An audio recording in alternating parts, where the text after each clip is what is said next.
What happened when Queen Camilla issued a command that one of the royal guards refused to follow?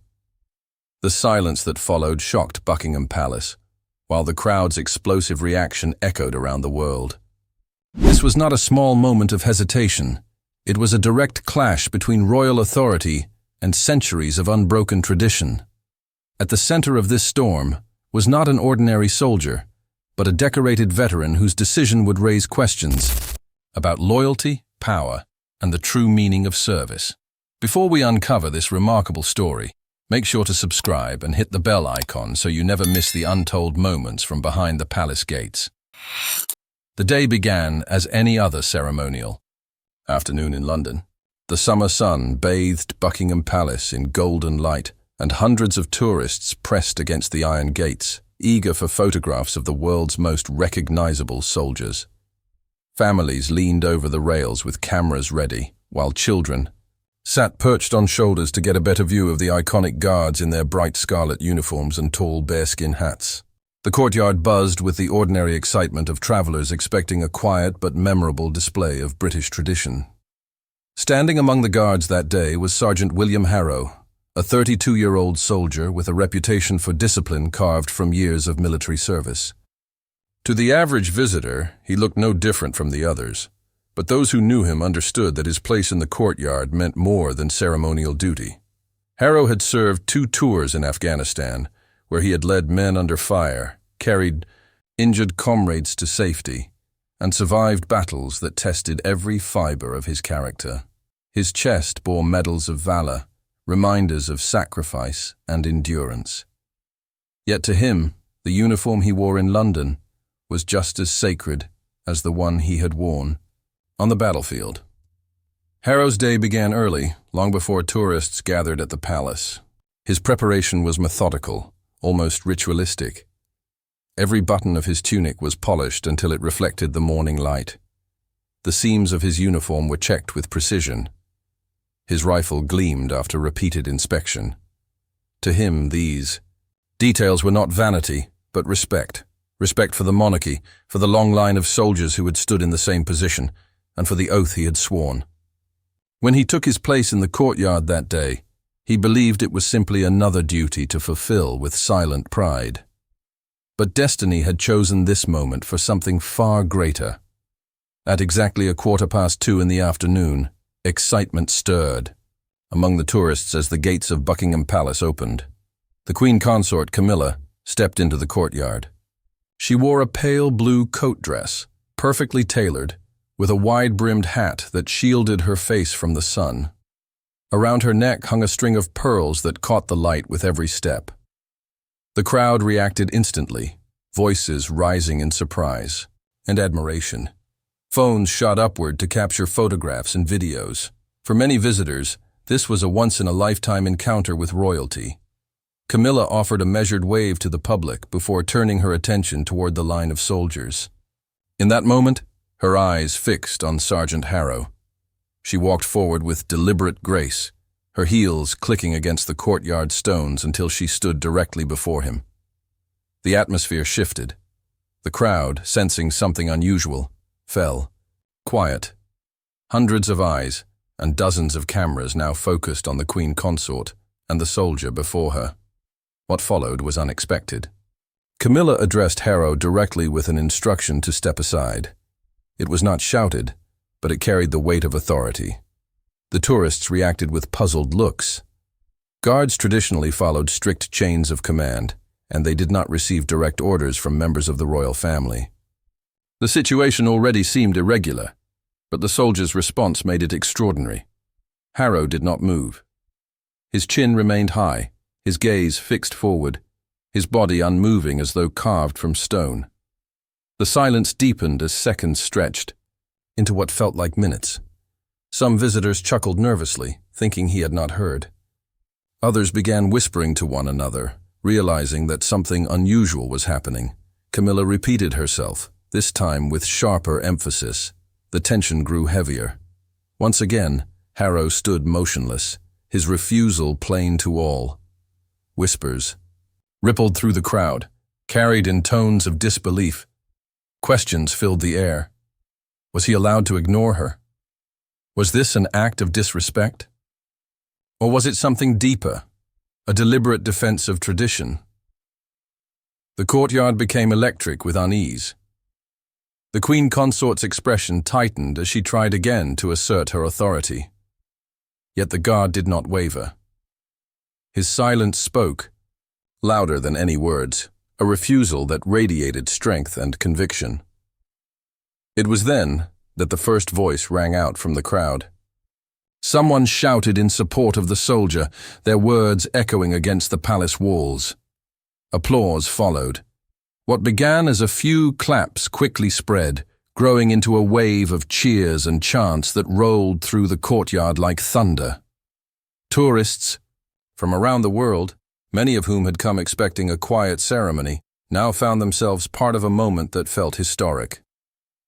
The cheers grew louder, whistles pierced the air, and the crowd celebrated the soldier's steadfast silence as, though it were a victory.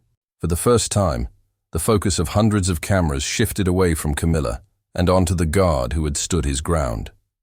In a matter of seconds, William Harrow was no longer just a soldier on duty.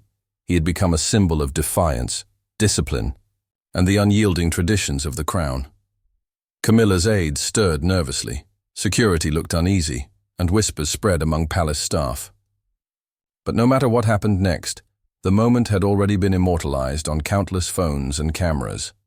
Within hours, it would spread across the internet and ignite debate across the world. The air outside Buckingham Palace did not return to normal immediately after the shocking confrontation. For a moment, the crowd stood frozen, unsure of how to react. The memory of the tourists' arrogant smirk, followed by the guards' calm yet powerful response, hung heavy in the courtyard, like a storm cloud that refused to clear. Parents who had shielded their children now lowered their hands, whispering hurried explanations about duty, respect, and discipline. Some visitors wiped away tears, moved by the guards' poise. Others held their phones tightly, realizing they had just captured something extraordinary, an encounter that would soon travel far beyond those palace gates. When the police finally escorted Kevin Reynolds through the dispersing crowd, his swagger was gone. The defiance that had carried him into the guard's personal space had dissolved into the sober reality of consequences. His once laughing friends now kept their eyes low, clutching their phones with trembling hands, aware that what they had filmed was no longer a harmless prank, but evidence of humiliation, disrespect, and crime. No amount of money or privilege would erase the stain of what had just unfolded. But for Guard Thomas Blackwood, the moment did not end with the man's removal. He returned to his position, as he always did, eyes forward, body rigid, uniform, immaculate. To the casual observer, he looked unchanged, another stoic guard resuming his silent watch. Yet for those who had been present, the silence surrounding him now carried a different weight. It was not just the quiet of duty. It was the quiet of dignity, of restraint, of values that had stood unshaken, even when spat upon. By that evening, the incident had already begun its second life online. Videos taken from multiple angles flooded Twitter, Instagram, TikTok, and YouTube. The footage captured everything: the mocking selfies, the taunts, the crowd's growing unease, the shocking moment of spit, and most importantly, the guards' speech. A speech that seemed to echo through every comment section it appeared in. Hashtags like "Respect the Guard" and "Tana True Strength" began trending within hours. Clips, stitched together by strangers, were paired with captions such as, "Dignity is louder than disrespect, and this is what honor looks like." Across Britain, morning shows and evening news segments replayed the clip with somber commentary. Political commentators noted how the Guard had managed to turn a potential scandal into a lesson in discipline. Veterans organizations praised his composure, pointing out that his response was not one of weakness, but of deep strength. Teachers across the country began sharing the video with students, framing it as an example of integrity in the face of provocation. But for Blackwood himself, the sudden spotlight was both unexpected and uncomfortable. After his shift ended, he walked back to his modest flat, the same one he had lived in for years. Inside, the commendations from Afghanistan were still tucked away in a drawer, hidden from visitors. His boots were neatly aligned at the door, his uniform hung with military precision. He did not rush to check social media, nor did he bask in the growing praise. To him, he had simply done his duty. Nothing more, nothing less. Still, those who knew him best understood that what happened at the palace could not be brushed aside so easily. Fellow guardsmen who had trained with him sent quiet messages of respect. Old comrades from his tours overseas reached out, saying the video had reminded them of the same strength he had shown on the battlefield. Even his parents, who lived far from the pomp of London in a quiet English village, received calls from neighbors who had seen their son's face on television. Pride filled their hearts, but so did a heavy realization. Their son's private service had suddenly become a public symbol. Meanwhile, Kevin Reynolds was experiencing the opposite. His identity, once hidden behind sunglasses and wealth, was quickly uncovered. Tabloid journalists traced him back to his Texas oil family, digging through social media profiles, financial records, and personal scandals. By the second day, his name was plastered across headlines. American tourist arrested after spitting on Queen's Guard. His family's PR team scrambled to contain the fallout, releasing vague statements about respect, responsibility, and alcohol misuse. But the damage was done. In an age where the internet never forgets, Reynolds had become a living cautionary tale. The wider public reaction was just as intense. Thousands of comments condemned his actions as disgraceful. Others praised Guard, Blackwood's restraint, noting how easy it would have been to react in anger.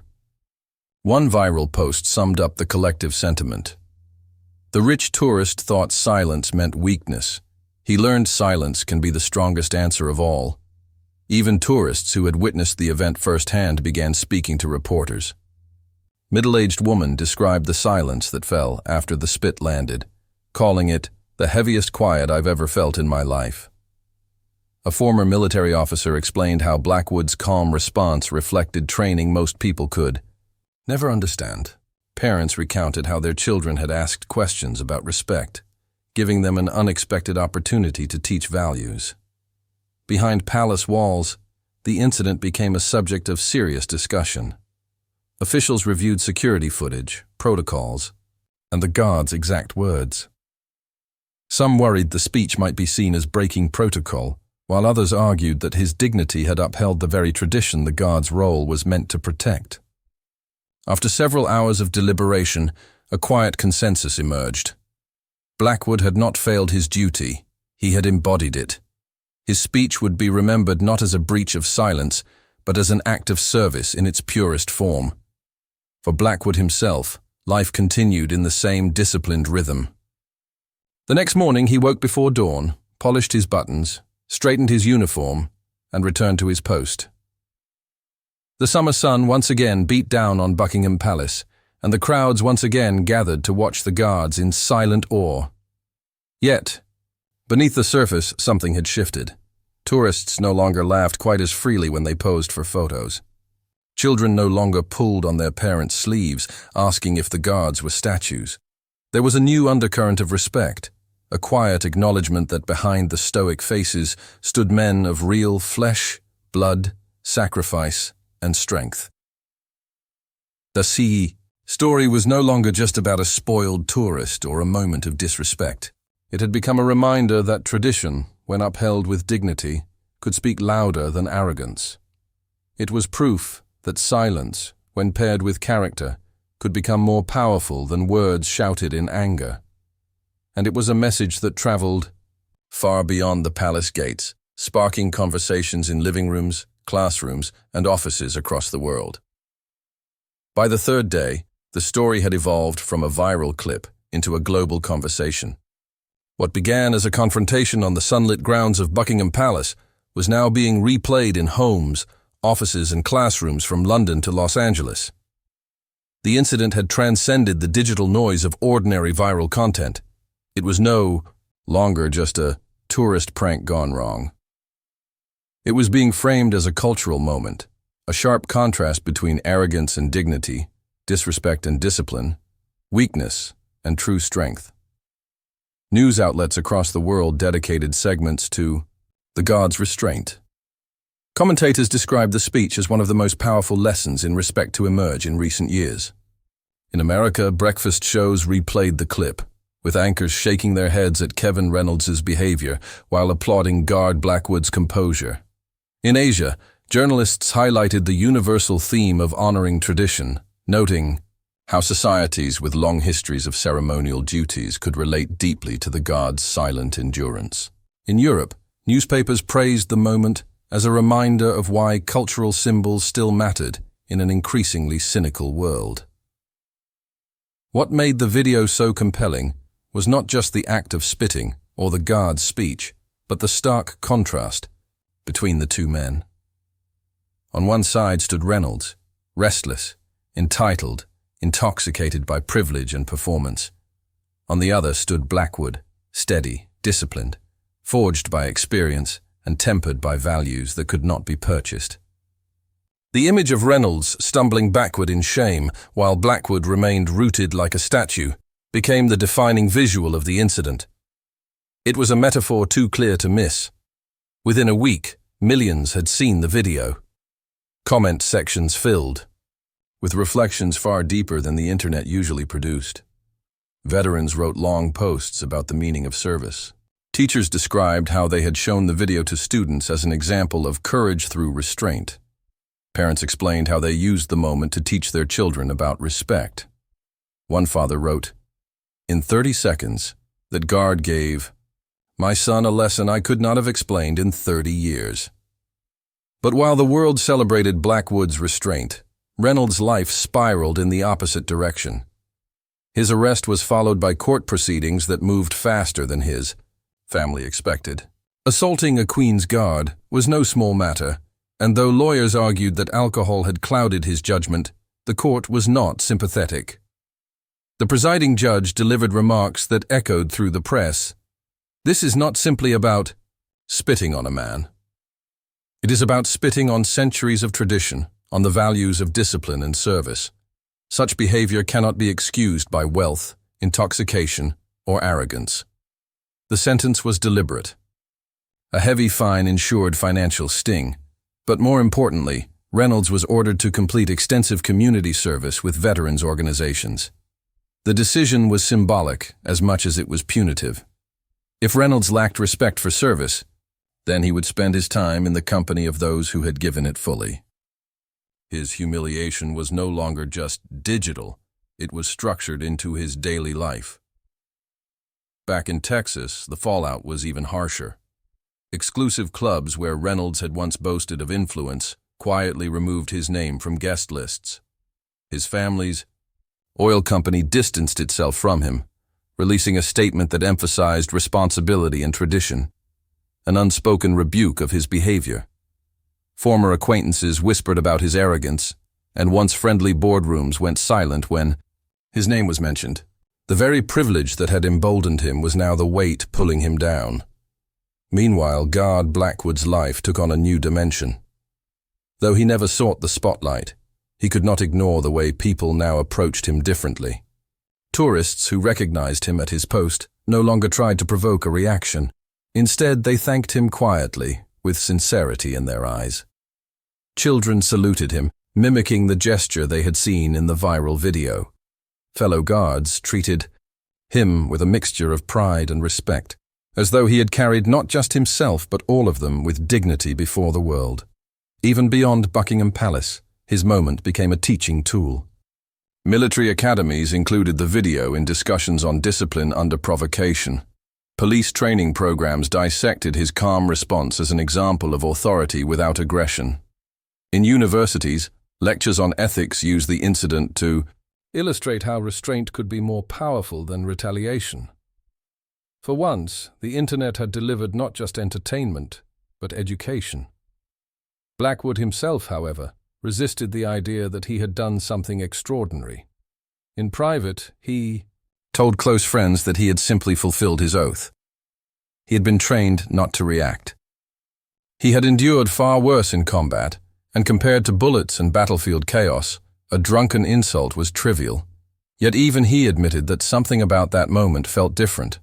The silence of the crowd, the eyes of the children, the weight of tradition.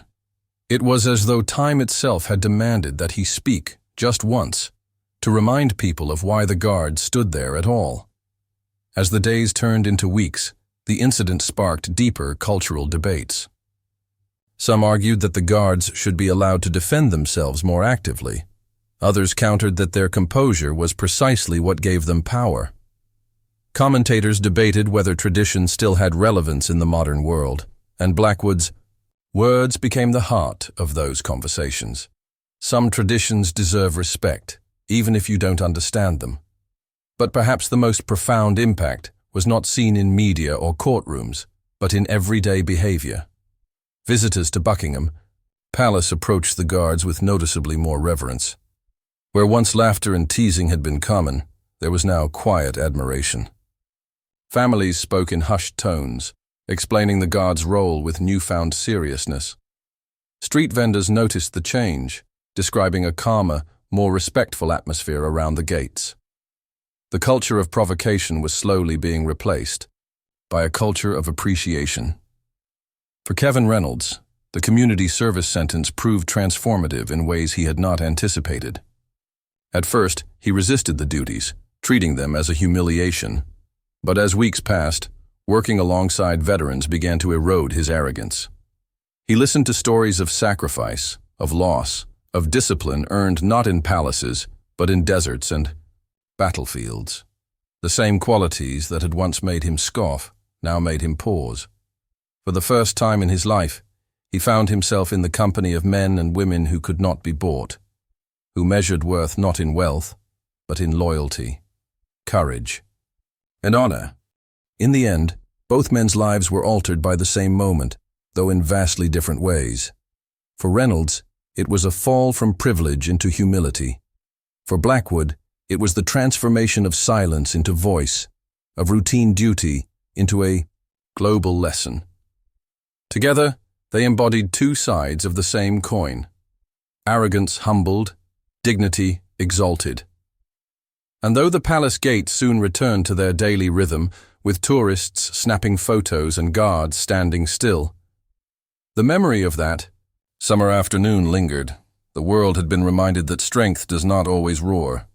Sometimes strength stands silently, unshaken, and when it finally speaks, its words carry the weight of centuries. Months passed, yet the incident refused to fade from memory.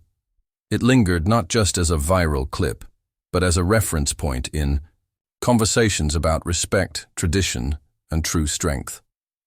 The image of a decorated guard standing firm while an entitled tourist crumbled had imprinted itself on the global imagination. People no longer spoke of that viral video at Buckingham Palace as if it were mere entertainment. They spoke of it as an event, a lesson, a story that carried weight beyond its fleeting moment. In Britain, schools began incorporating the incident into discussions about civic values. Teachers told their students that respect was not about fearing authority, but about recognizing the effort and sacrifice behind symbols of service. Children wrote essays about Guard Blackwood, often describing him as a hero not because he fought, but because he refused to. In their words, he became proof that sometimes the strongest act is restraint. Military organizations worldwide picked up on the story as well. Training manuals included transcripts of Blackwood's calm speech, highlighting it as an example of command presence, authority expressed without aggression. In seminars, instructors played the footage to demonstrate how dignity could disarm disrespect more effectively than force. Police departments, too, adopted it as a teaching aid, pointing out how measured responses often defused situations that might otherwise spiral into conflict. Beyond institutions, the story carried personal resonance. Letters poured into Buckingham Palace addressed to Guard Blackwood. Some came from veterans who saw in him a reflection of their own sacrifices.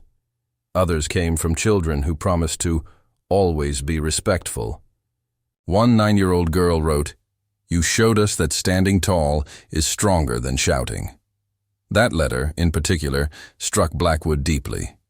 For all the medals he had earned, it was the innocent recognition of a child that convinced him his moment had mattered. Meanwhile, Kevin Reynolds struggled to navigate the shadow his actions had cast. Though his legal sentence concluded, the social consequences lingered. Every online search of his name returned the video, the humiliation, the speech that had dismantled him before millions. For months he avoided public gatherings, reluctant to face the whispers that followed him. Yet the community service that had begun as punishment slowly reshaped him. Working side by side with veterans who carried themselves with humility and quiet pride forced him to reflect.